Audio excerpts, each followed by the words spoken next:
What is going on, everybody? Taylor here, and it is time to talk about Solo, a Star Wars story. I'm going to start off this video with two disclaimers. One, I am going to say right off the bat that I was wrong. If you've watched my trailer reactions, you know exactly what I'm talking about. Pretty much everything I said in my trailer reactions, I was wrong. So, I'll just admit that right away.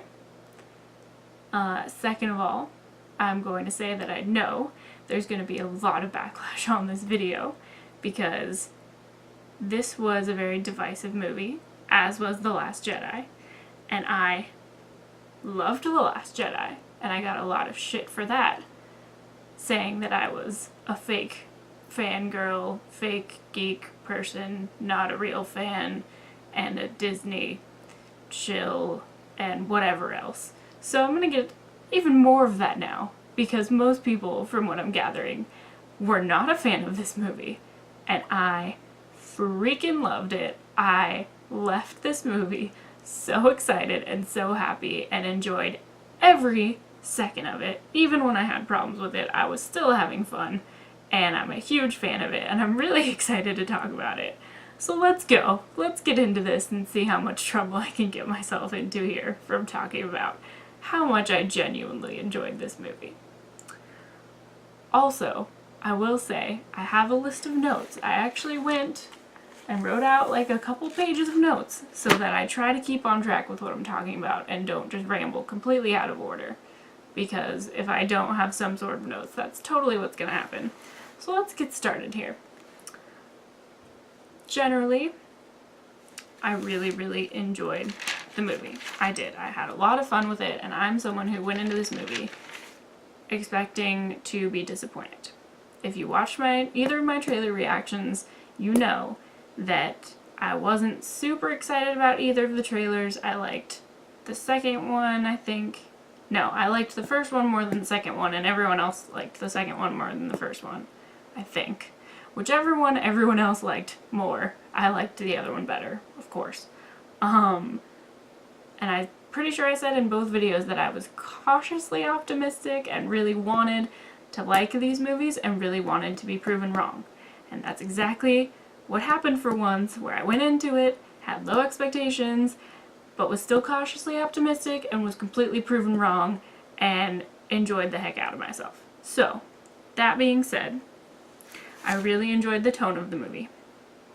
I thought that it had its comedic moments and its moments of hope, but it really maintained a solid tone of having, being grounded and really, showing us Han's world and the world of the smugglers and the world of the scum, and really just keeping a tone of, I don't know if serious is the right word. It's more, like I said, just grounded and gritty and in that world of struggle and in that world of,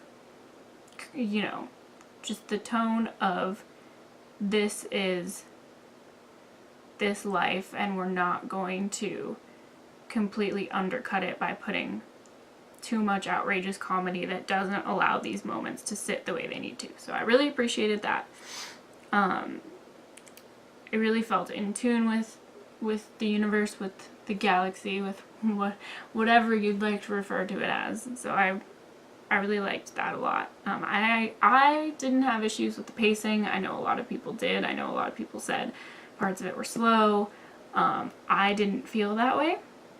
I mean, there were parts of it that were a little slower, but I never found myself bored. I never felt like it was lagging or dragging or like I wanted parts to hurry up and be over with. So I really thought it was paced well, but keep in mind I have only seen the movie once. I saw it this morning, so, which probably won't be relevant anymore by the time I post this, but anyway, I have only seen it once, so I know I do need to see it again to gauge its rewatchability and see how it holds up, but as of now, this is how I feel. The cinematography was beautiful, I think. The color palette was really great. The lighting, the way the lighting was used was good. The dark scenes were dark, but not too dark, where you couldn't tell what was going on. And the colors were just really, really great. And the lighting was great in terms of, you know, when we go to see Lando, the lighting is done in a way where you believe it would look that way when you walked into a place like that. And the lighting in the Falcon was great. And I love the kind of earthy tones of, you know, the wardrobe for Han and for the soldiers and for, you know, for Qi'ra when we first see her, and then you see the shift in it when you see Lando's wardrobe, and you see what people are wearing when we see Dryden's place. So I thought that was really well done. I really liked that a lot. The wardrobe, as I said, was A+. I thought it fit very well into the universe. Thought it fit the characters very well. But that's kind of, oh yeah, and then the script I thought was fine. It wasn't amazing or spectacular. There were parts that were kind of clunky where the lines didn't quite flow the way that they should have, and a couple of things here and there that fell flat, but I didn't think it was terrible. I thought it was a decent script. But once again, I do want to watch it through a second time to kind of try and pay a little more attention to that, but overall, I did enjoy that.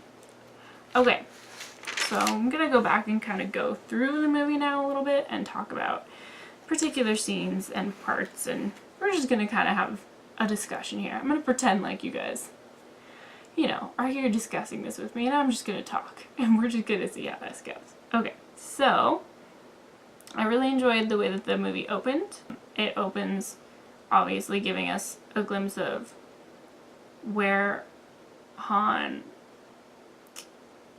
kind of got his start.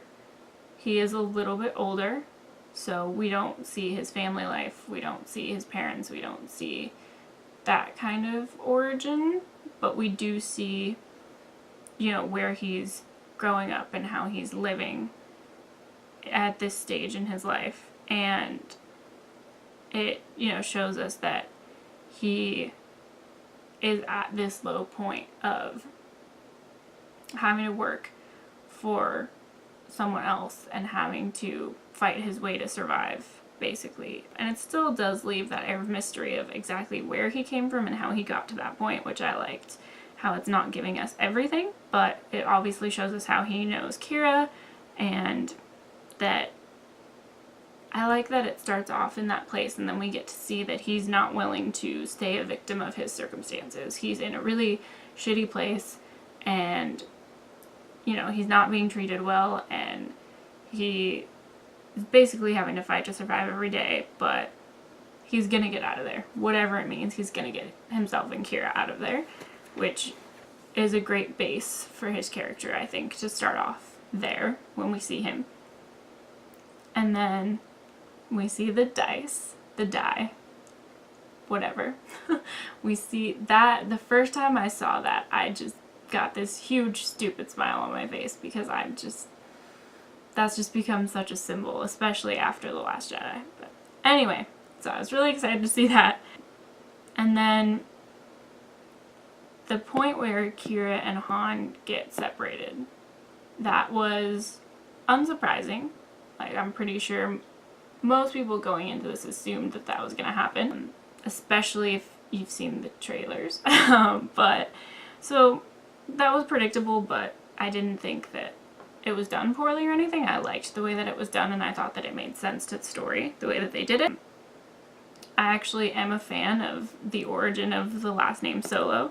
I thought that it was nice that it was casual, but it also has a lot of weight, because it's partially giving him this new identity that he can take with him into this new chapter, where he, you know, is gonna get to take at least partial control of his destiny and where he ends up, and is, you know, is kind of able to decide over again who he's gonna be and where he's gonna go. And I don't know, something about it, to me, just the way that it's casually given to him, and the person who gives it doesn't really understand the significance of it, but then, you know, to him it's part of giving him that new identity and giving him this chance to get out and start over. So I really liked that a lot, especially, you know, with, you know, as time goes on in the movies, we've already seen the significance that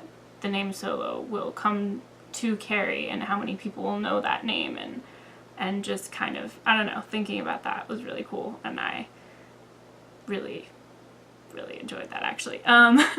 So there was that, and then I do like the way that he agrees to go fight for the Empire just because it means that he can get out, and there's a possibility that through that he can become a pilot, and he kind of really doesn't care as long as he can get out of there and try to become a pilot so that he can, you know, come back and get Qi'ra. But yeah, I like that that's how he meets Beckett and the crew, and then we get to see how he meets Chewie. I was waiting to see, you know, when they were going to integrate that into the story and how exactly it was going to happen.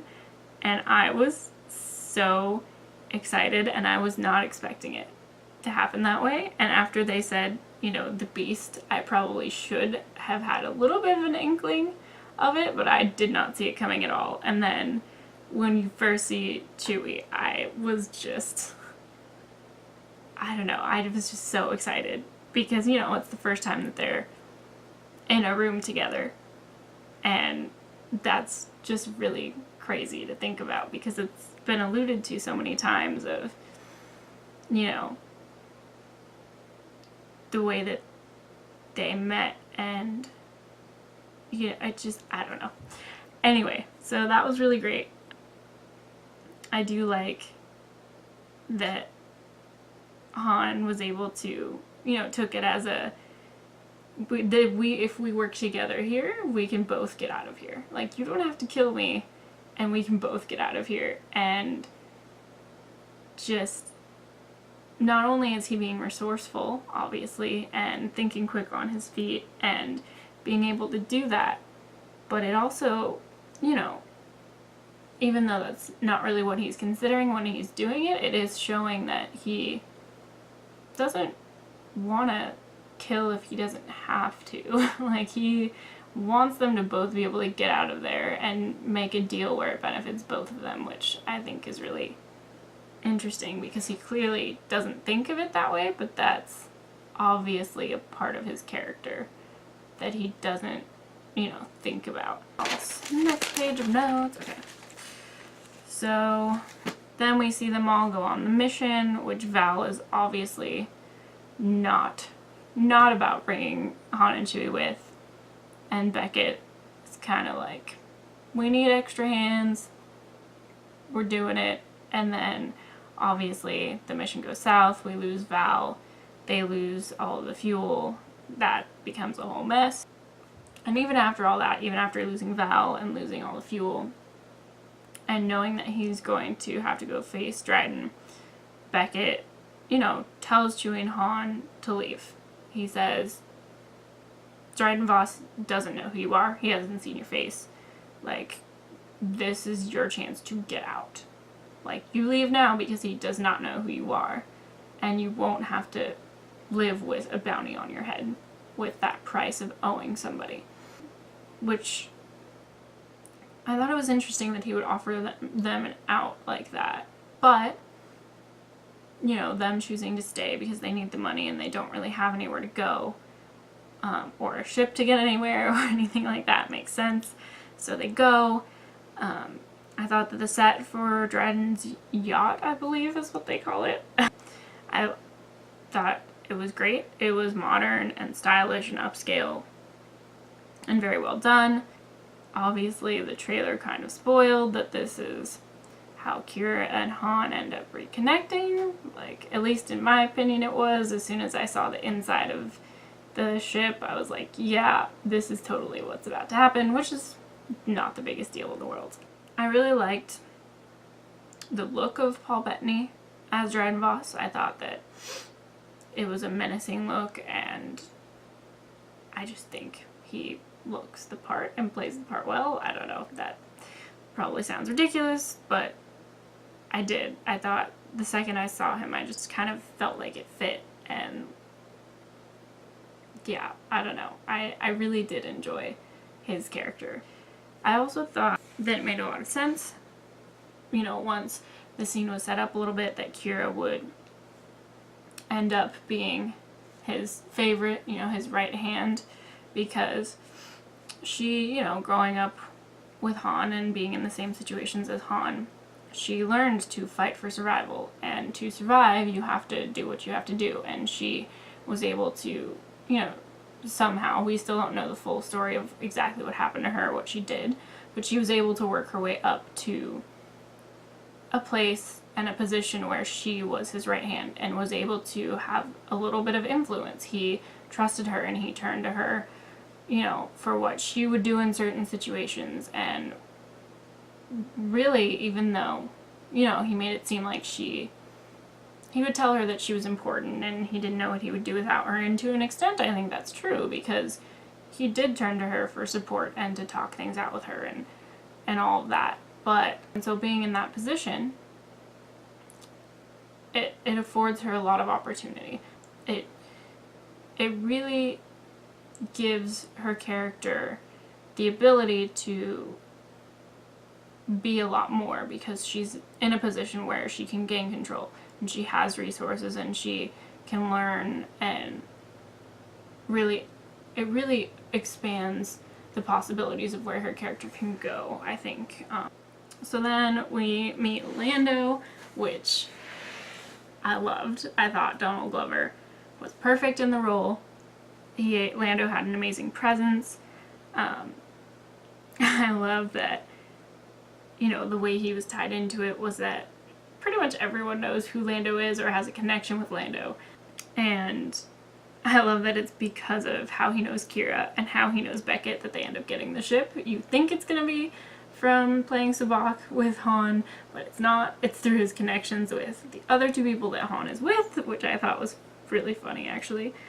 Yeah, so we get to see the Falcon for the first time, and which is amazing.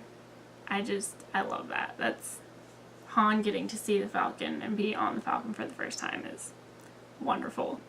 And then we get the scene where Qi'ra is in Lando's wardrobe, which, same. I would absolutely be trying on all of Lando's capes and all of his insane, ridiculous custom fashion pieces. That's amazing.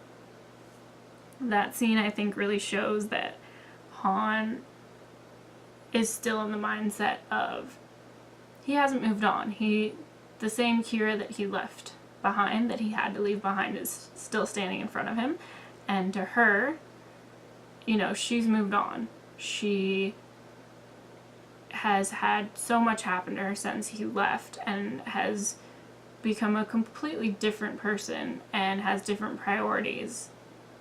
Whereas his are still the same. He's still, you know, his goal was still to come back to her and to still, you know, run away with her and live a life with her. And you can tell, you know, obviously that he still wants that. He still wants to know.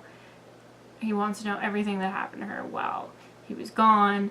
And he just wants to pick up where they left off. And you can tell for her that that's A, not a possibility, and B, it's just not on her radar anymore. That's just not where her priorities are at, which is, we'll come back to that. But it was great seeing Han inside the Falcon for the first time, seeing him look around that control room and just be completely amazed. So they go to the mining planet. I don't remember what it's called. Sorry, guys. They go to the mining planet. We see their plan where Han and Chewie are the slaves or laborers being given over for a trade, basically. And we see the dice, or the die, make another appearance again, which made me smile like an idiot again, made me really happy that Qi'ra was giving them back to Han. And then pretty much all hell breaks loose there, which of course it does.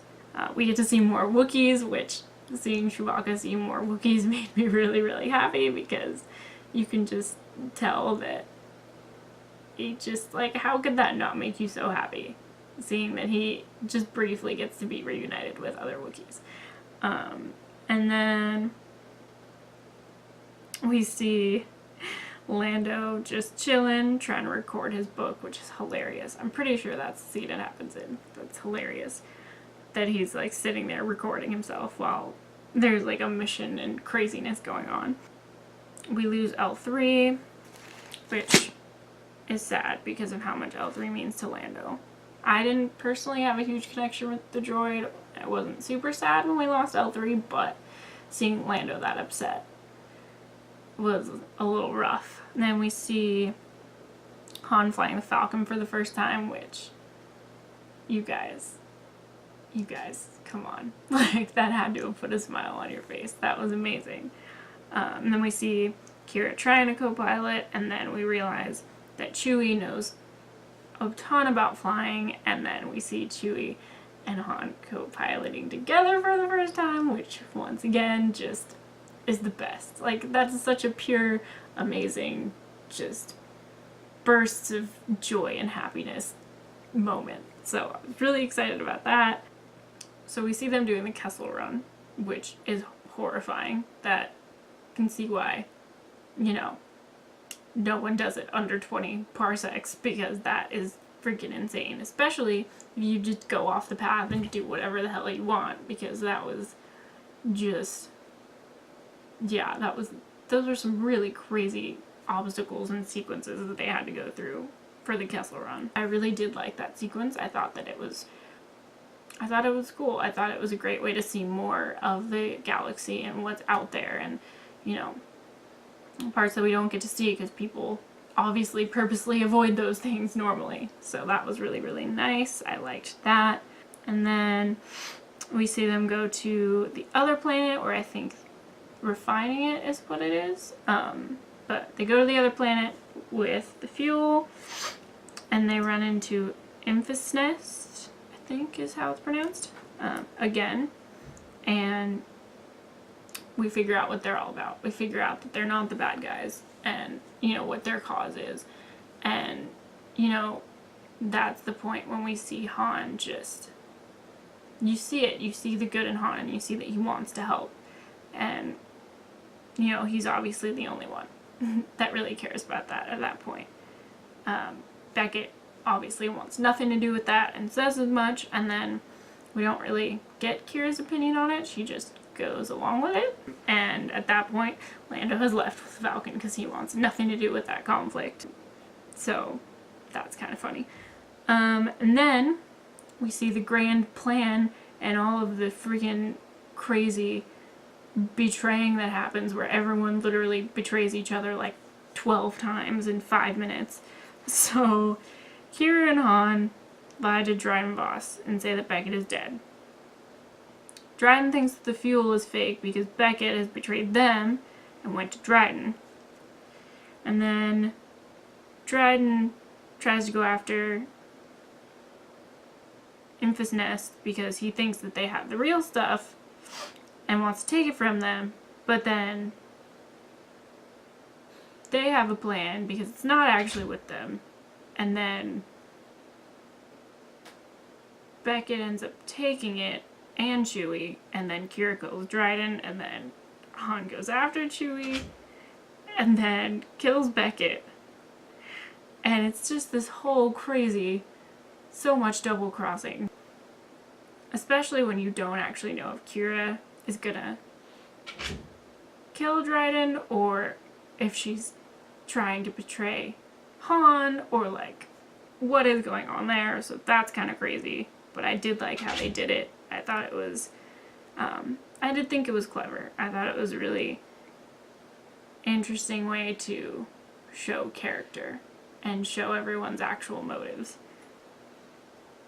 Then when we see Han and Chewie returning the fuel to Enfys Nest, and then the cameo of all cameos that I was not expecting, because I managed to avoid literally, like, I did not read a single thing about Solo. I didn't look at pictures of anything. Like, I was able to avoid all things about this. So the fact that Qi'ra takes Dryden's ring, does the thing, and then reports to Dryden's boss that he is dead, and we see that it's Darth Maul, I did not know what to do with myself, because I was not expecting that at all. I enjoyed it, because Darth Maul was extremely wasted in the prequels. They literally used him for 5 minutes and then threw him in the trash, which makes no sense, because why would you do that? So I was very excited to see him pop up, because he deserves so much better than what he got.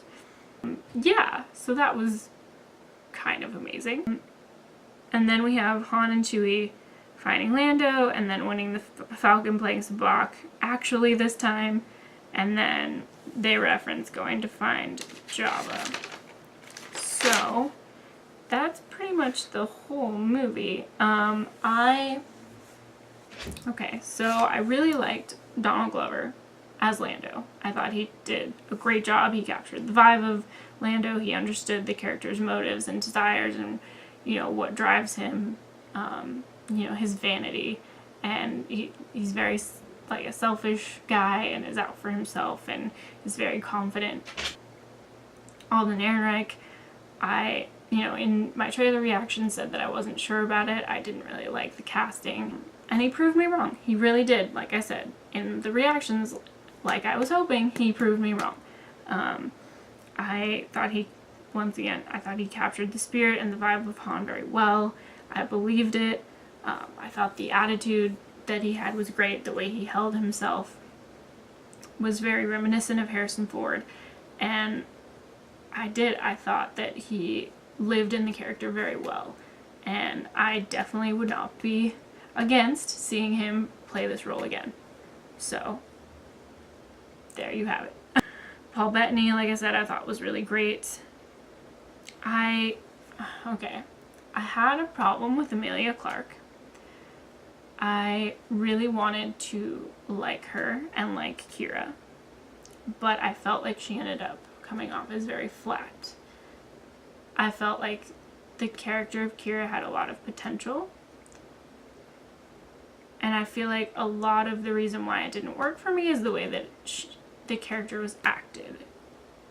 It didn't feel like the character was very lived in.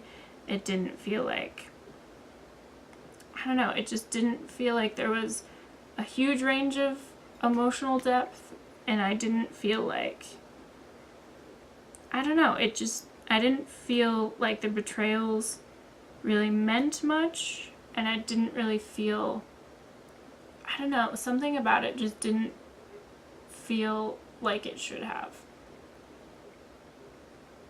You know, with all the betrayals happening and with her history with Han, and I don't know, I feel like there should have been a lot more will she, won't she, where you actually believe that Han means something to her, and that, you know, you want to believe that she won't betray him. And there was just something about the performance that just didn't sit with me. I did like the character of Qi'ra. I just felt like it fell a little flat in terms of performance. But and her chemistry with Alden, I didn't really believe. I don't feel like they had believable chemistry. There were just a few like subtleties that could have been thrown in to the way the character was brought to life that I feel like really would have helped. But anyway, yeah, so one thing that made me smile stupidly was Han and Lando calling each other baby. And when L3 asks them if they're done flirting, if Lando's done flirting with Han. I thought that was perfect. It was a perfect little, like, hint, nudge, nudge of, like, not necessarily if there's anything, you know, going on between the two of them, but just kind of, like, a nice nod to that very interesting friendship kind of that they have, because Han and Lando have a very interesting dynamic and a very interesting relationship where it's like not really a friendship, but like a reluctant kind of thing going on. So I enjoyed that. I thought it was funny, because Han is, obviously just that guy that's gonna pop up in Lando's life, and Lando's just like, I guess I have to go with this now. So that was great. But yeah, I was completely invested in the story that was being told. I never felt like I was bored. I never really felt, like I was taken out of the story for any reason. There weren't really moments where I just felt like it didn't fit or like it was jarring to me. So that was awesome. And then one thing that I did actually really like was the scene, and I wrote this down so that I made sure I talked about it. One thing that I really loved was when Qi'ra is talking to Han and says that she, knows him. She knows that he is one of the good guys. That, he's not this rebel smuggler like guy. That's not actually who he is. That he is a good guy, and he just completely brushes it off. But he clearly sees the good in people and wants to believe the best about them, because he tells Beckett, that he tells Beckett as much. He says that not everyone is like Beckett, and it's obvious that he believes that, because he believes that Qi'ra is not going to betray him, and he wants to believe that, Beckett, before that point, he wanted to believe that Beckett wasn't the worst guy, that they were part of a team, and he wanted to believe that Lando wasn't gonna, desert them on that planet. And, despite everything he's been through and how he's had to fight to survive and fight to live, and has seen how terrible people in the galaxy are and the way that he was treated by so many people, he still sees the good in people and wants to do good, even if he doesn't want to admit it, which I thought was a really great thing to highlight in this movie. But yeah, that's all the notes I have. But guys, overall, I really liked this movie. I don't really know how great of an explanation that was, or, I'm clearly not a professional film critic. I'm just here to talk about a movie that I really enjoyed, and I'm hoping that you guys at least got a little bit of enjoyment out of. I know a lot of people didn't like it and still feel like it wasn't necessary and had a lot of problems with it, and that's fine. It definitely, by no means, it was not a perfect movie. I'm not saying that it was. All I can say is that I was engaged the entire time with the story. I was never bored. I never felt like, I wanted parts to hurry up, or like there was something that just felt completely wrong or out of place. And I left that movie with a smile, and I left that movie loving what I saw and loving the experience I had watching it, and knowing that I would want to watch it again, and hoping that we would get a second movie, because I want to see Han going to Tatooine, and I want to see if something else happens with Qi'ra and what she does, or I do want to see more from Alden, and I want to see more from this particular story, obviously until we get to the point where we've already seen. But I left wanting more, and I didn't think that was going to happen. I didn't think I was going to leave with such a positive opinion about this movie, but I'm really, really glad that I was wrong. I'm glad that I left this movie and was excited about what I saw. So, with all that being said, thank you guys for watching if you stuck around for all of this. I really hope that you at least kind of enjoyed what I had to say. I know a lot of you are going to completely disagree with me and think that I don't know what I'm talking about and that I'm a fake fan and all that stuff. But I just loved this movie. I loved what it brought to the universe. I had a great time with it. Please leave your thoughts in the comments. I'm gonna try to read them, but if they start to get really, really bad, I will probably stop out of self-preservation reasons.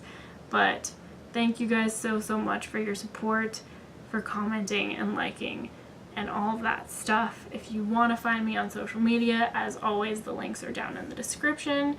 My Patreon link is also down there if you want to check that out. And I think that's all I have to say. So once again, you guys are the best. Thank you so much, and I will see you all next time.